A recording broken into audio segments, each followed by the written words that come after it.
Hi, it's Irene and it's another day, another dumpster diving story, so let's see what happens today. Dawson knew that exact sound a house makes right before the lights go out for good. It's not dramatic, just a low hum that suddenly feels too loud, like the walls are holding their breath. In Huntsville, Alabama, a city that talks about rockets in the future, Cal's world had shrunk to one ugly countdown. The gas was already shut off, the electric notice was taped to the door, and his old dog, Rusty, needed medicine. Cal had started stretching like it was gold. At 62, after the factory closed, his retirement was really just waiting for the next bill, the next pain, the next thing he couldn't fix. The only thing Cal could still control was junk.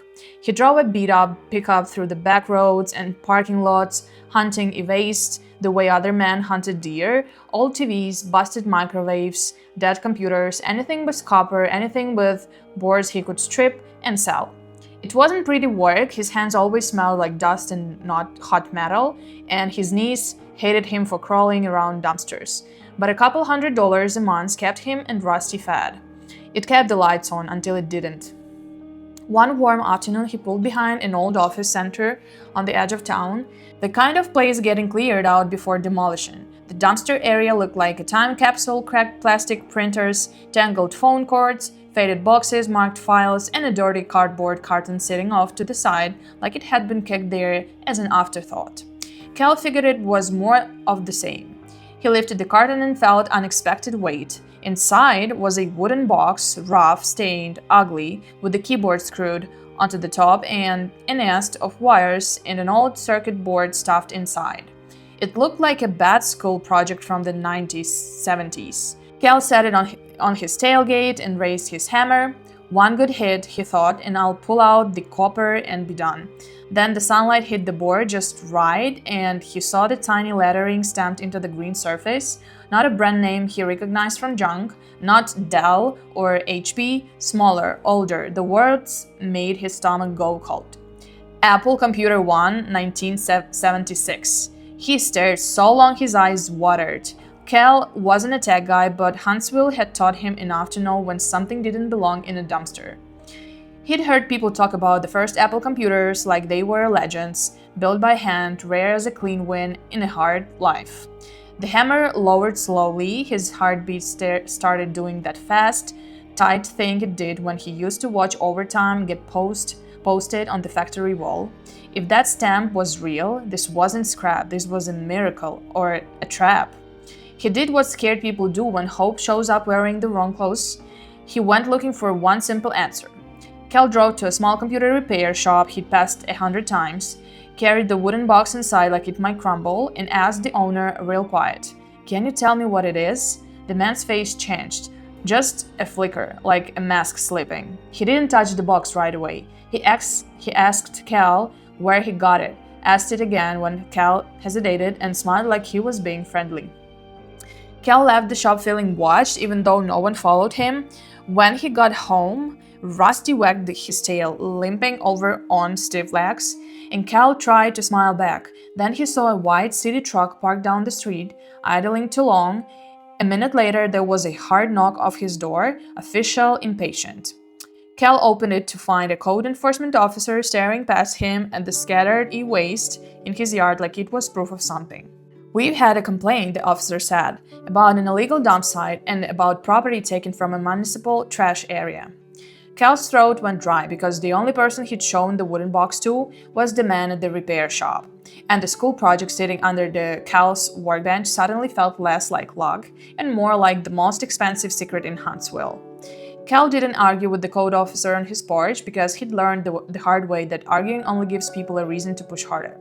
The officer's eyes kept sliding past Cal's shoulder toward the garage, toward the piles of old microwaves and cracked monitors Cal hadn't hauled off yet. "This is a health and safety issue," the man said, like Cal was running a land lift instead of scrapping together dog medicine. Then he dropped the real line, quiet but sharp. "And anything taken from a city service dumpster can be considered municipal property. That includes whatever you picked up behind that office center." Cal felt his stomach flip. He hadn't said computer, he hadn't said Apple, he hadn't even said box, but the officer's tone told Cal exactly what had happened. The repair shop owner hadn't helped him. He'd marked him. Cal nodded, took the paper the officer handed him, and watched the city truck roll away like it had all the time in the world. Then he went inside, shut the door, and stood there listening to Rusty's slow breathing, realizing the truth. If he kept the wooden box in his garage, it wasn't just a find anymore, it was a bait. That night, Cal barely slept. Every creak of the house sounded like someone stepping on his porch.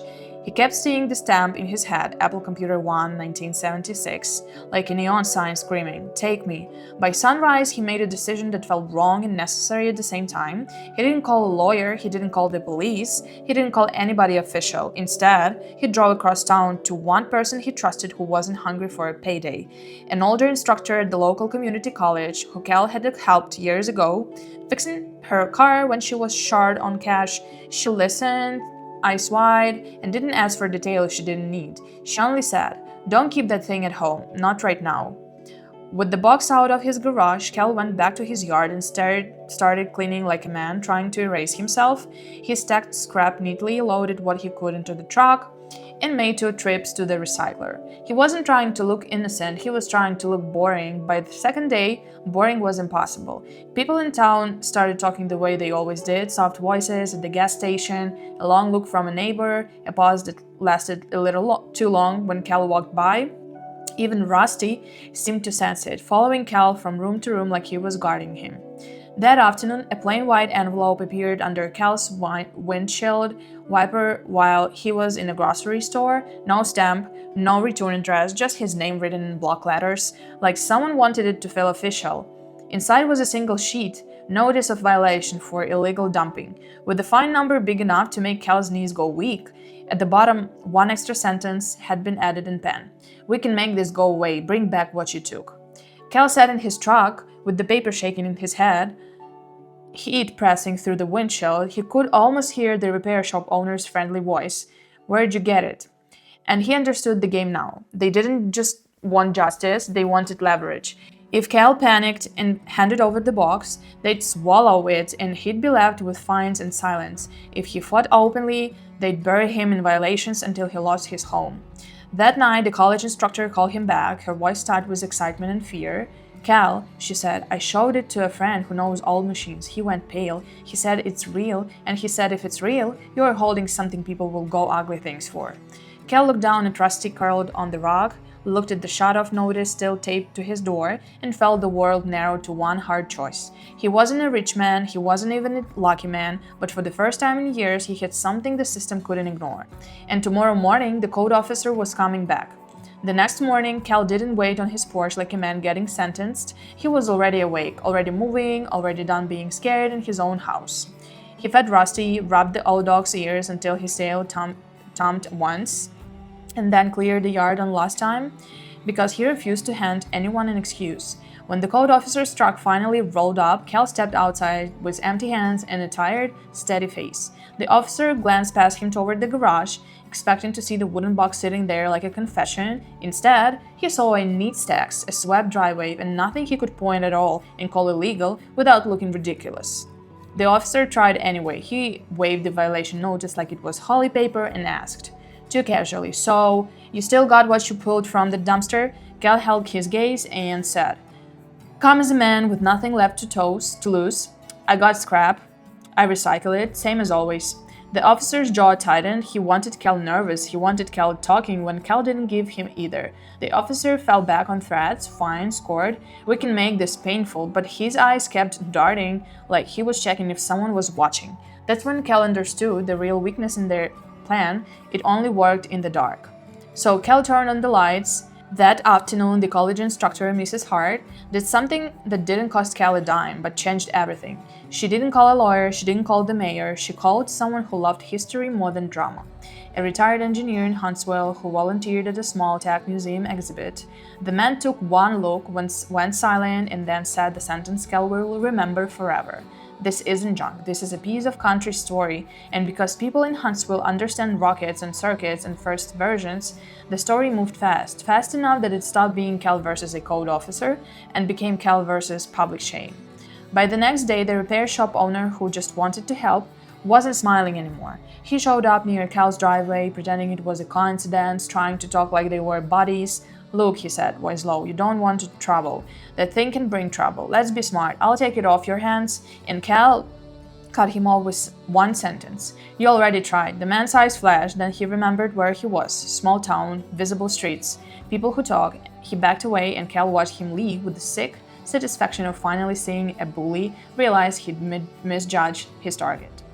The sale didn't happen in some secret back room, it happened the clean, loud way, the way people can twist later. A serious buyer flew in, then another. Numbers got said out loud that made Cal feel dizzy. When it was over, the final amount was real enough to touch, big enough to feel like a different life, and Cal sat in his truck afterward with Rusty's head on his knee and cried so hard he had to laugh at himself.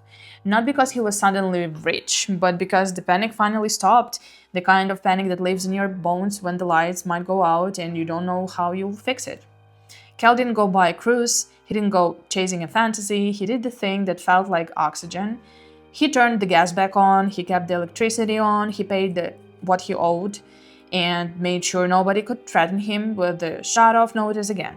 He took Rusty to the vet and didn't ask the price first, and when the vet said, "We can help him," Cal felt his chest loosen like a knot finally cut. Then he did the thing he'd secretly wanted for years. Even before the plant closed, he built himself a real shop, not a junk pile in a yard, an honest little workspace with clean branches, good lighting, proper racks, and a sign out front that simply said, "Cal's Repair Salvage," and hired nobody. He didn't need to prove anything. He just wanted dignity back, quiet dignity, the kind you smell in a place where tools are cared for and work is done right. On a warm Alabama evening, Cal sat on his own back steps with Rusty stretched beside him, the air soft and quiet. Inside his house wasn't fancy, but it felt safe. In his shop, a brand new computer sat on the desk, nothing flashy, just reliable, playing a video about rockets lifting off over Huntsville. Cal watched the screen, then looked down at Rusty and shook his head like he still couldn't believe it. All those years he'd been pulling copper out of the trash just to survive, and one dirty cardboard box behind a dying office building had finally handed him something better than money. It handed him a way back. That's the story. Very heartwarming, emotional. Please share your thoughts in the comments, and if you like the video, please give me the thumbs up and subscribe.